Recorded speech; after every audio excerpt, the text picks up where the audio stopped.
দিদি দিদি করছিস, তোর দিদি তোর দাদুর কবরটাকে বাঁচানোর কথা ভাবেনি। আর যে নওশাদ সিদ্দিকীকে তোরা উঠতে বসতে গালাগালি করিস, খারাপ ভাষায় কথা বলিস, আমার বড় ভাইজানকে নিয়ে দেয়া কথা বলে, সম্পূর্ণ মামলার টাকা আমাকে আমার বড় ভাইজান দিয়েছে। আমাদের মতো মানুষের করা মামলার জন্য ওই তৃণমূল নেতার দাদুর কবরটা এখনো সুরক্ষিত আছে।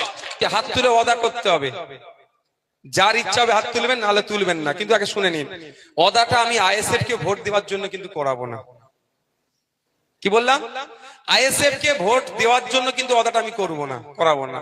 ওয়াদাটা আমি করতে বলবো এই জন্যই, যখন মাদ্রাসা, মসজিদ, ঈদগাহ, কবরস্থান, খানকা কেড়ে নেওয়ার অপচেষ্টা চালাচ্ছিল বিজেপি, সেই সময় মমতা ব্যানার্জি আমাদেরকে দিল্লিতে যাওয়ার নিদান দিয়েছে। তাই আজকে আমরা ওয়াদা করছি, 2026 সাল আসছে, যারা যারা আদা করতেছেন হাত তুলুন। যে তৃণমূল দিল্লিতে যাওয়ার নিদান দিয়েছে, ওই তৃণমূলকে একটাও ভোট দেবো না, আমরা ওয়াদা করবো।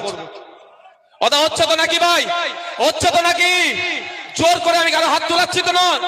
আমি আইএসএফ কেও কিন্তু ভোট দিতে বলছি না, তৃণমূলের বিরুদ্ধে ভোটটা দিতে বলছি। হবে তো নাকি?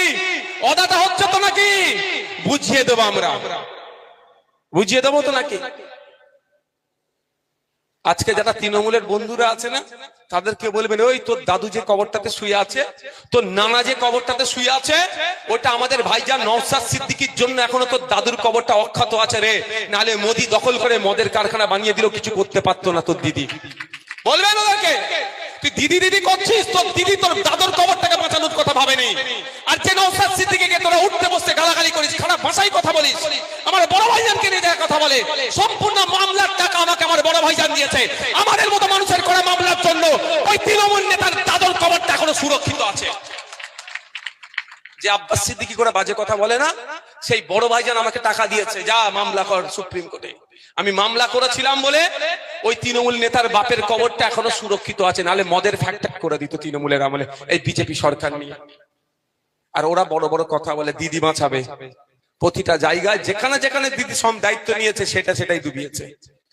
একটা জায়গা আপনি বলুন যে একটা জায়গায় দিদি সত্যিকারের কথা দিয়ে কথা রেখেছে, একটা জায়গার কথা বলুন, একটা জায়গায় বলুন তার রাজনৈতিক ইতিহাসে তিনি কথা দিয়ে কথা রেখেছেন, পারবেন? একটা জায়গা আছে, ফ্রন্টে নিয়ে এসে বিজেপিকে লড়াই করব, এটা উনি মিলিয়ে দিয়েছেন। বুঝতে পেরেছো? হ্যাঁ, ওনাকে কি বলছি বুঝতে পেরেছে? ফ্রন্টে নিয়ে এসে লড়াই করব, এটাকে ছাড়া বাকি একটা কথা উনি রাখেননি। সরকারি কর্মচারীদের ওয়াকাফ সম্পত্তি ক্ষমতায় আসলে উদ্ধার করব, উল্টো অবনতি হয়েছে, ক্ষতি হয়েছে।